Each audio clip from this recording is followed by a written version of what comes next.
Mikayla just announced her newest product and it hasn't even launched yet, and there's already some major issues. From being compared to Rhode to reoccurring issues with how her brand is being managed, things aren't looking too good. It's a mess, so let's get into it. Whenever a beauty influencer launches a cosmetics brand, you just know there's going to be issues. And I'm not saying that like it's a bad thing. All companies run into issues and have learning curves, but influencer brands seem to be a whole other breed when it comes to running into major problems. Mikayla has said that she feels like influencer brands are put under a microscope because they're public facing and not just run by a big corporation. You can put a face to the name, and therefore all the issues come down onto one person. Well, I think something a lot of people don't realize about influencer brands specifically is that we are the brands held to the absolute highest of standard.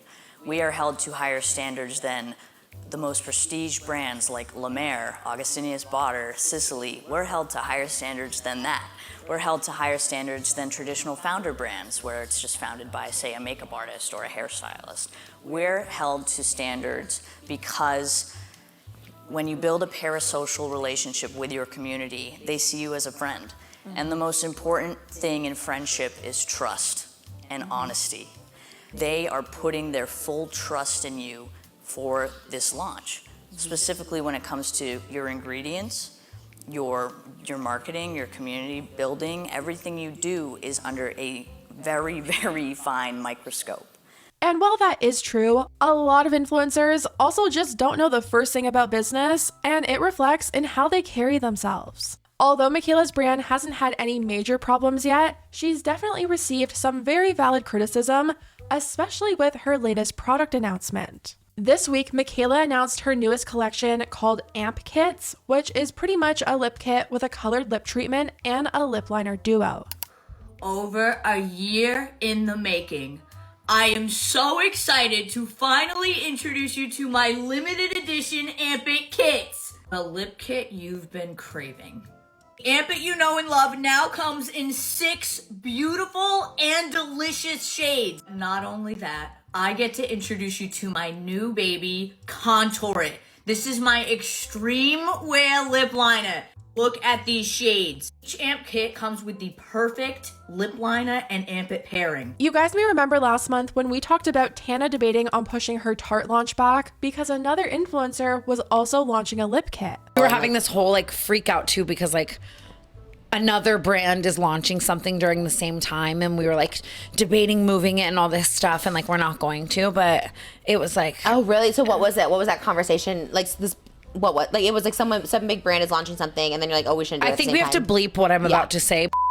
It's also a very different market. Like I feel like mine is for kind of like not the full glam baddies. I wear it with no makeup all the time, but like I don't know, just like it's a lip liner. It's a pigmented long wear lip liner. It's not like some smudgy like chapstick, you know what I mean? Yeah, like skincare based type of thing. Like it's glam. You know what I mean? So I was like, and 2 different brands, like you said, like totally different and branding. I just like I trust and believe that the girlies who want to try it will try it, and I'm excited. A lot of us figured it was probably Mikayla because she was teasing a lip product in some of her videos. And now that I've seen what this lip kit looks like, I think Tana had nothing to worry about. They're very glossy, they look very sticky. Is this not the most stunning red you've ever seen? Early Temple, Ultra Shine, Ultra Pigment, Ultra Wear. The best red I've ever put on my lips. And they're pretty much just her Amp It lip treatments, but with color this time. And a lot of people are saying it's reminding them of Rhode. Rhode started with the lip peptide treatments and then slowly went into color cosmetics, and these are following the same path. Even the lip liner feels like a Rhode dupe. Mikayla called the lip liners Contour It, which is very much reminding me of Rhode's peptide contouring lip liners. Products where it's like skincare and makeup combined, and with the lip contour, it really is infused with great skincare, and I wanted it to be that way because I wanted it to be super, super natural. I feel like it just is the most natural, subtle look to the lips. If you can still see there's a little something there. I will use these in every single one of my lip combos. I mean, it's pretty much the same concept. Being a Rhode dupe isn't the only criticism Mikayla's been receiving. A lot of fans have been saying that they feel like she missed the opportunity to call her lip liners Line It. Contour reminds me of a contour stick or a bronzer or something, not a lip liner. Her comments are full of people saying the same thing too, writing, the contour name is kind of weird because all the others have a single syllable word. Something like line it would follow the theme. I'm interested to see why you chose to stray from it. Line it would have been much better and made total sense. The contour makes no sense. It's lip liner. I mean, yeah. I need to know why it's not line it. And Mikayla did respond to this comment and she said, you'll see, which makes me think another product to come already probably has the name Line It, like maybe an eyeliner, but I don't know. Line It seems so fitting for a lip liner. Another thing Mikayla is really playing into with this launch is the whole food descriptions that she's using to promote her lip kits. Think thick, glistening grenadine and juicy cherries bursting with sweetness. Just think a dreamy angel cake with drizzles of strawberry syrup and whipped icing. Think gooey marshmallow fresh from the fire with perfectly chad edges that melt in your mouth. Think lush, juicy cider served over sparkling ice. Think dark, hot chocolate, velvety, thick, decadent, an extra creamy latte with a swirl of cinnamon. It reminds me so much of Summer Fridays and how they have that limited edition holiday kit that's like toasted marshmallow and hot cocoa. I mean, I guess it works, but you can tell Mikayla is really playing into the names just so she can call these limited editions. Shirley Temple paired with extra grenadine, strawberry shortcake, and angel cake. Toasted marshmallow and chad cider, plum cider, and violet brew. Rich cocoa and 90% dark. Vanilla latte and dash of cinnamon. So many influencers try to create this sense of urgency surrounding their drops by calling everything limited edition. The AMP kits are limited edition. So once the kits are gone, they're gone. You won't be able to get them anymore. When you know damn well these products aren't going to be limited edition. She'll switch up the names and bring back the colors in like 3 weeks and say that they're back by popular demand. It's a tale as old as time, and her fans don't seem to be here for it. Her comment section is filled with people being like, why are these limited edition? I can't buy these right now, and now I feel pressured to buy them.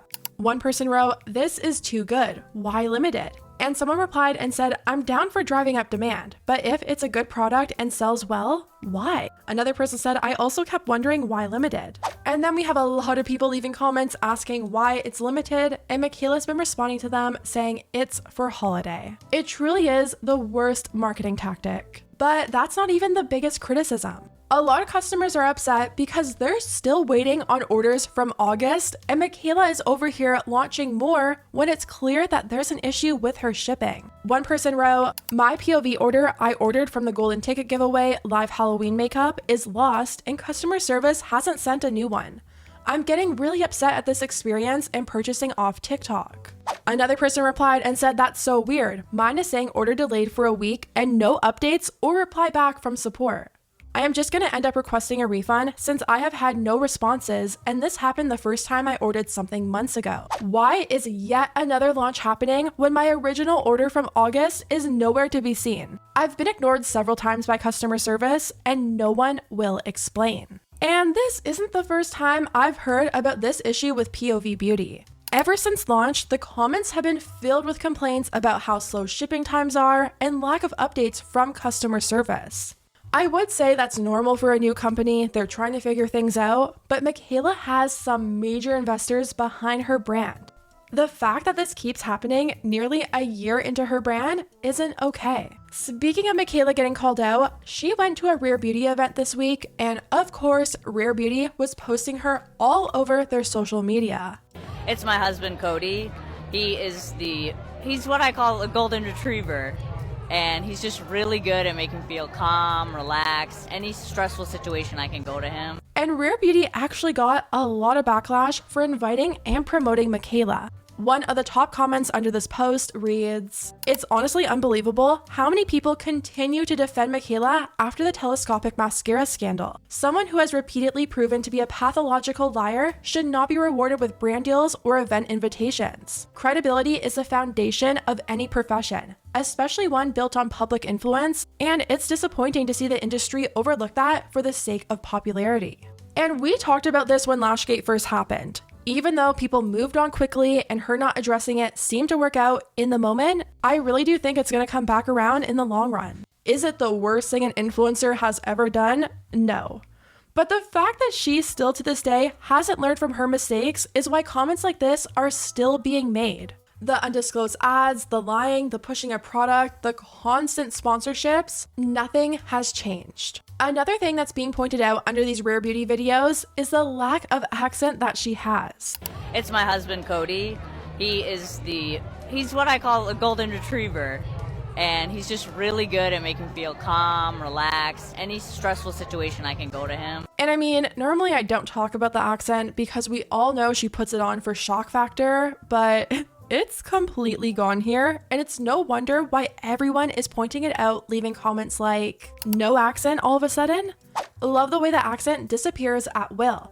She turns it on and off. While others were saying that she probably tones it down so people understand her better in professional settings. One person wrote, I grew up in Boston and absolutely have an accent. Most times it is controlled, but in certain situations, it is all you can hear, such as yelling, getting excited, talking fast, being intoxicated. People commenting about her accent, I'm from Newfoundland, Canada, and can turn mine off too. Get over it already, she doesn't deserve the hate. I'm from New York and I have an accent, but I can code switch when needed. We grew up being told to tone it down. And while that's all true, there are usually still words that you just can't get rid of the accent. It's like when I say sorry, there's no hiding that. I'm sure she does have a slight accent, but she really puts it on for her videos, and we all know why she does it. Kim Kardashian! She's gone viral so many times because of the accent. It's all part of the online persona, and I mean, it has been working out for her, but it all plays into people not finding her trustworthy. I feel like the whole reason Mikayla grew a fan base in the first place was because of how relatable and real she was, but over time as she's grown,